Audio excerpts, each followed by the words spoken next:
নমস্কার বন্ধুরা, আমি বিদিশা আরও একটি নতুন ভিডিও নিয়ে চলে এলাম তোমাদের সামনে। আশা করছি ভালো লাগবে। তো তোমরা তো দেখলেই যে আমরা দিদিবাড়িতে পৌঁছে গেছি। তো দিদিবাড়িতে পৌঁছেই দেখো চলে এসেছি আমরা টুকটুক করতে করতে উপরে। তো উপরে এসে দিদি এখন পুরো ব্যস্ত, কারণ দিদিকে এখন তার জিম সামলাতে হবে। দিদি হচ্ছে জিম ট্রেনার। তো এই সময়টা হচ্ছে মেয়েদের মেয়েদের একটা সময় দেওয়া থাকে। তো সন্ধ্যার দিকে মেয়েদের আর কি সময় থাকে। তো দিদি এখন প্রচণ্ড ব্যস্ত। এই টাইমে নিচে যাবে, আমাদেরকে উপরে উঠিয়ে বললো যে তোরা ফ্রেশ হয়ে নে, তারপর নিচে আয়। তো দেখো আমরা সেই মতনই ফ্রেশ হইনি এখনও। তো নিচে এসে বসে রয়েছে, দিদি আবার চা বানাতে উপরে উঠেছে। তো এখন হচ্ছে সবাই প্র্যাকটিস করছে, তাই আমরাও দেখো একটু ঘুরে ঘুরে তোমাদের সাথে শেয়ার করছি জিমটা। পুরোটা না করলেও অল্প একটু করছি, কারণ এখন অনেক মেয়েরাই আছে। তো অনেকের আর কি ভিডিওতে আসে না অনেকেই, তাই আমি কারো সমস্যা করে ভিডিও করতে চাই না।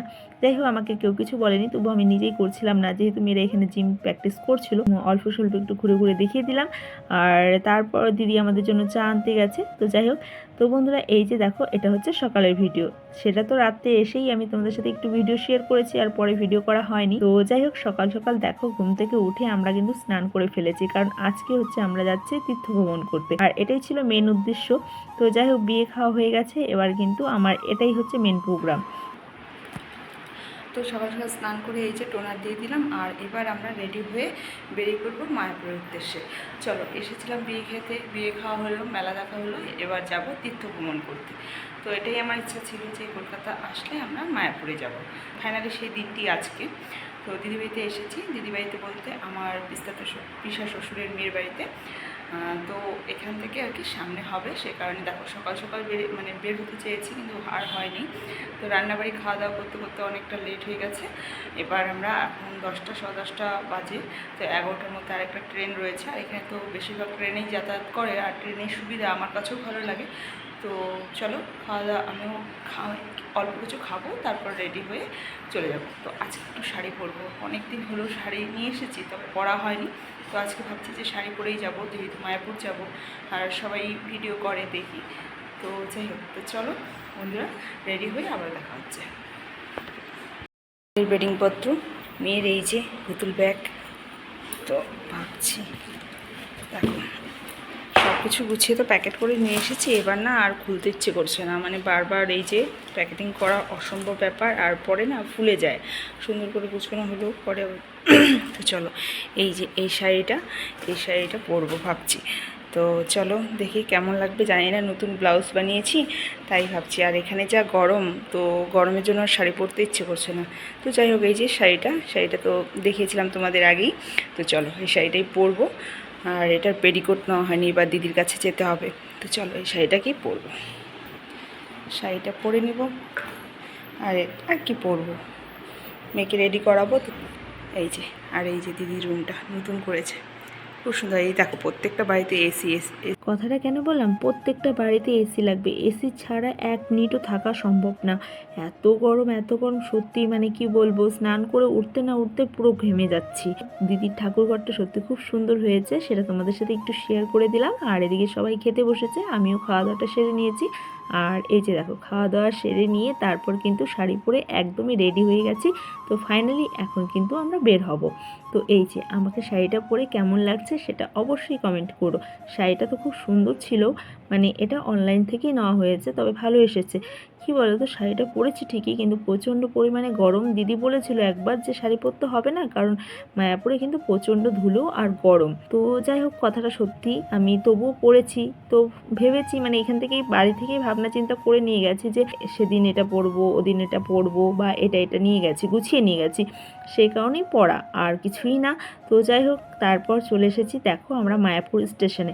তো মায়াপুর স্টেশন ট্রেন থেকে নেমেই কিন্তু দিদি আবার কি করেছে, ওই যে একটা খাবার নিয়েছে, মিষ্টি মিষ্টি তিল দেওয়া, খুরমার মতো।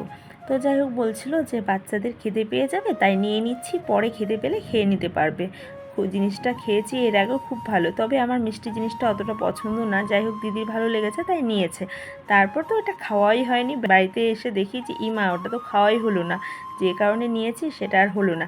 তারপর এখানে তো নেমেই দেখছি অনেক অটোর ছড়াছড়ি, এ বলছে আমার অটোতে উঠেন, এ বলছে আমার অটোতে উঠেন। যাই হোক, ফাইনালি একটা অটোতে উঠে আমরা চলে এসেছি ঘাট পর্যন্ত। এখান থেকে এবার আমাদেরকে বোটে করে ওপারে যেতে হবে, তারপর কিন্তু মায়াপুরে আমরা পৌঁছাতে পারবো। আমরা যাচ্ছি, ভালোই লাগছে কিন্তু প্রচণ্ড গরম।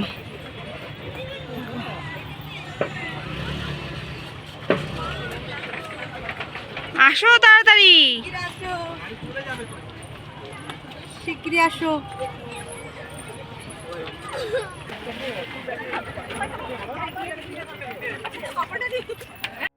আমরা সবাই টিকিট কেটে বোর্ডে উঠে পড়েছি। এদিকে তো আমার মেয়ে প্রচণ্ড বায়না করছে, সে কোনো মতেই যাবে না। তার ইচ্ছে ছিল আজকে ওয়াটার পার্কে নিয়ে যেতে হবে। তবে এখানে এসেছে, ও জানে এটাই ওয়াটার পার্ক, কিন্তু এই যে বোট স্টিমার আর নদী দেখে ও তো পাগল হয়ে গেছে। মানে ও ভেবেছে আমরা ওকে ঠকিয়েছি।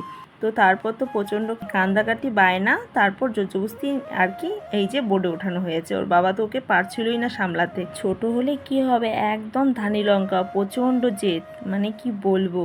তো এই যে বোটে করে যাচ্ছি আমরা ও ঘাটে ওপারে, ওখান থেকেই আমরা যাব মায়াপুর ইস্কনে।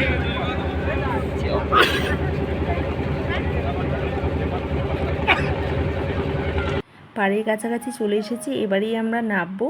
আর নদীটা দেখো কতটা সুন্দর লাগছে, কতটা বড়, তবে নাম জানি না। তোমরা যদি কেউ নাম জানো অবশ্যই কমেন্টে জানিও। আর দেখো কত ভিড়, সবাই একসাথে নেমেছি।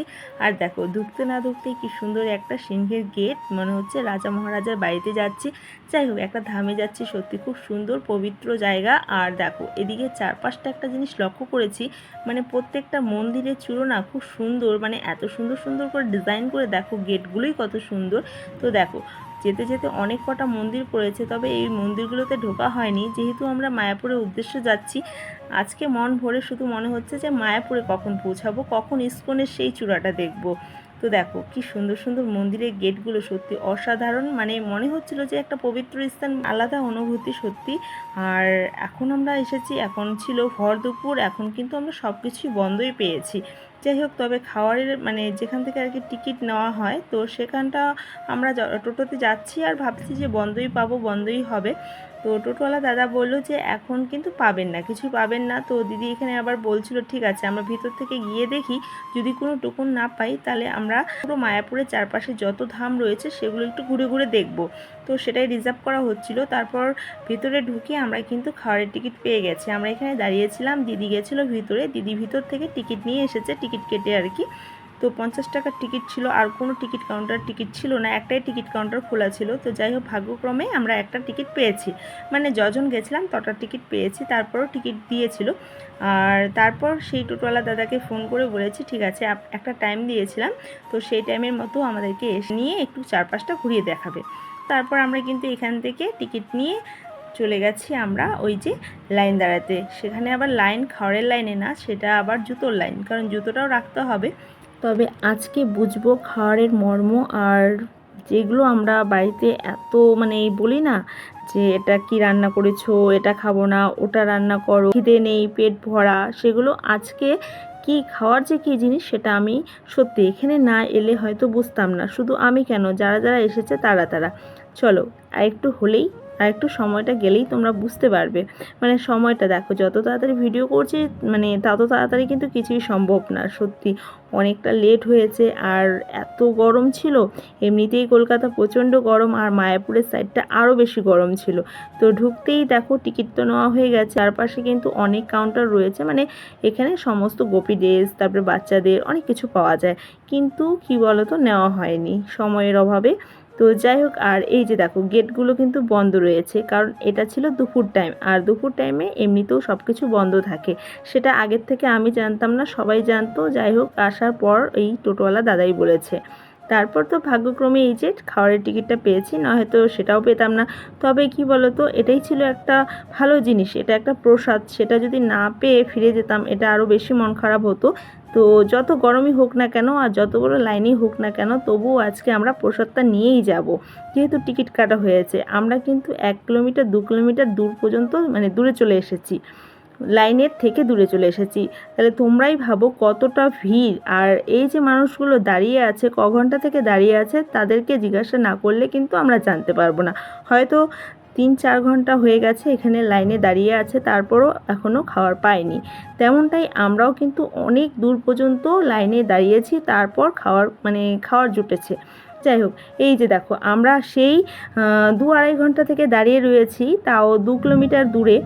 তারপর কিন্তু এই যে একদমই পাশে চলে এসেছি, পাশে বলতে এটা একটা ঘরের মতো। এতক্ষণ তো ফাঁকা লাইনে দাঁড়িয়েছিলাম। তারপর এই যে ঘরটা দেখছো, এই ঘরের মধ্যে কিন্তু অনেক কটা লাইন করা রয়েছে, ব্যারিকেড দেওয়া রয়েছে। তার ভিতর দিয়ে কিন্তু একদমই রাউন্ড রাউন্ড করে ঘুরে ঘুরে সেই আধ ঘন্টার মতো ঘুরে তারপর ফাইনালি এই যে সামনাসামনি এসে দাঁড়িয়েছি। আর বর আর এক বিয়াই রয়েছে বাইরে, কারণ ওদেরকে বলেছি তোমরা বাইরে থাকো, আমরা এই যে সার্কেলটা ঘুরি, সার্কেলটা ঘোরার পরে যখন শেষ মাথায় আমরা আর কি বের হব, তখন মাঝখান দিয়ে তোমরা ঢুকে যাবে। তোমরা দেখতেই পারবে, একটু পরেই দেখাবো যে ওরা কোথায় দাঁড়িয়ে রয়েছে। ওই যে আমার বর বসে রয়েছে আর বেয়াই দাঁড়িয়ে রয়েছে, ওখানে ওরা রয়েছে। এটাই হচ্ছে আমাদের লাস্ট আর কি ঘোরার। তো এখনই আমরা বের হব। যাই হোক, ওরা এখনই ঢুকবে। তার পাশ থেকে কয়েকজন মহিলা বলছে আমাদেরকে একটু আপনাদের পিছনে ঢুকতে দিন, আমরা একটুখানি ঢুকবো, কারণ আমাদের লোক দাঁড়িয়েছিল, আমরা তো ঢুকতে পারিনি। আরে বাবা, আপনারা কি পাগল, চোখ নেই, দেখতে পাচ্ছেন না? এই যে মানুষগুলো এত কষ্ট করে 2-3 কিলোমিটার থেকে লাইনে দাঁড়িয়ে তারপর ঘরের ভিতর দিয়ে সার্কেল করে ঘুরে তারপর ফাইনালি খাওয়ার মুখে সামনাসামনি আসতে পেরেছে। সেটা কি সম্ভব বলো? মাঝখান থেকে কাউকে ঢুকানো আর পিছনের লোকেরা কি আমাকে ছেড়ে দিবে? পরপর দুজনকে ঢুকিয়ে আরও 3-4 জনকে ঢোকানোর ব্যাপারটা কেমন হয় না? মানুষকে কষ্ট দিয়ে তোমাদেরকে এত আরাম তো আর দিব না। এটা একটা ধাম, ধামে এলে সবাইকেই কষ্ট করেই খেতে হবে। আর এটা হচ্ছে বাড়ির খাবার না, এটা হচ্ছে একটা প্রসাদ। প্রসাদ মানে অমৃত। সত্যি, ডাল ভাত তরকারি, কি এমন খাবার, কিন্তু এত ভালো, এত মানে টেস্টি। কেউ এখানে পাতা পরিষ্কার না করে বাড়ি যাবে না। আমার মেয়েও চেটে পুটে একদমই পরিষ্কার করে খেয়েছে। আমরা কেউই একটা বিন্দু অন্ন রাখিনি। সত্যি এত সুন্দর একটা প্রসাদটা যত মানে এত কষ্ট করেছি ঠিকই, 2-2.5 ঘন্টার বেশি লাইনে দাঁড়িয়ে তারপর কিন্তু খেতে এসেছি, কিন্তু এখানে এসে খাওয়ারটা খাওয়ার পরে একবারও মানে মনে হয়নি যে আমরা এতটা কষ্ট করে খাওয়ারটা খেয়েছি বা খেতে পেরেছি। কিন্তু জানো এখানে কি হয়েছে, আমার হাতে না একটা রুমাল ছিল। খেতে এসে এই যে রুমালটাকে আমি কি করেছি, হাতেই ছিল, প্রচণ্ড গরম ছিল, ফ্যান ছিল, তবুও গরম লাগছিল। এতক্ষণ ধরে লাইনে দাঁড়িয়ে খেতে পেরেছি, তারপর বারবার মুছছিলাম, জানি না কখন আমি রেখে আমি উঠে পড়েছি। তো তারপর আর রুমালটাকে খুঁজে পাইনি। তারপরও বাইরে এসে হাত ধুয়ে আবারও প্রথম গেট দিয়ে ঢুকে যেখানে বসেছিলাম সেখানে খুঁজেছি অনেকবার, কিন্তু রুমালটাকে পাইনি। নতুনই নিয়েছিলাম, কিন্তু মনটা খারাপ লাগছিল, কারণ রুমাল হারানোটা ভালো না। যাই হোক, চিন্তা করে মন খারাপ করে লাভ নেই, যেটা ঘটার সেটা ঘটেই গেছে। হারানোটা ভালো না জানি, তবে হারিয়ে গেছে, এখন তো আর কিছু করার নেই। আর সবসময় নেগেটিভ চিন্তা করেও লাভ নেই, পজিটিভটাই ভাবতে হয়, হয়তো ভালোর জন্যও হারাতে পারে, তাই না? তো এই যে দেখো কি সুন্দর করে খাবার দিয়ে যাচ্ছে, বারবারই দিতে আসে। তো বারবার বলতে দুবারই আসে। তো এটা ছিল প্রথমবার। দেখো প্রচণ্ড গরম খাবারটা ছিল। তো আমরা খাবারটা খেয়ে নিব তাড়াতাড়ি, কারণ এখন কিন্তু বাইরের সমস্ত গেটগুলো খুলে দিবে, কারণ দুপুরের দিকে লাইনে দাঁড়িয়েছি, এখন 4টা 4:30 বেজে গেছে। খাওয়া দাওয়া সেরে তারপর আমরা ইস্কনের ভিতরটা ঘুরে ঘুরে দেখবো।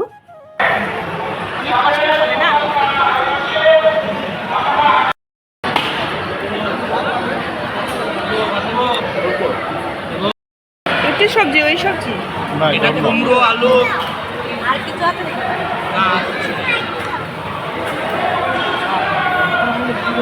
অল্প অল্প। বিয়াই পুরো পরিষ্কার, আমার থালা পরিষ্কার। আমারটাও। জলটা দাও, জলটা।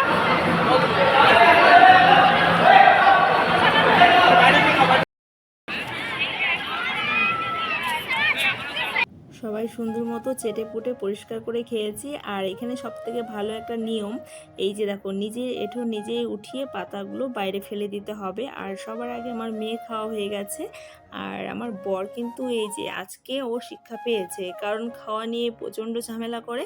তো আজকে কষ্ট কাকে বলে, খাওয়ার কাকে বলে, সেটা ও ভালো মতো শিখেছে। এখন আপাতত ইস্কন থেকে বেরিয়ে মায়াপুরের চারপাশটা ঘুরে ঘুরে দেখব। তো বন্ধুরা কোথায় কোথায় ঘুরেছি সে সমস্ত ভিডিও নেক্সট ব্লগে শেয়ার করব। আবারও আমরা ফিরে আসবো ইস্কনে সন্ধ্যা আরতির সময়।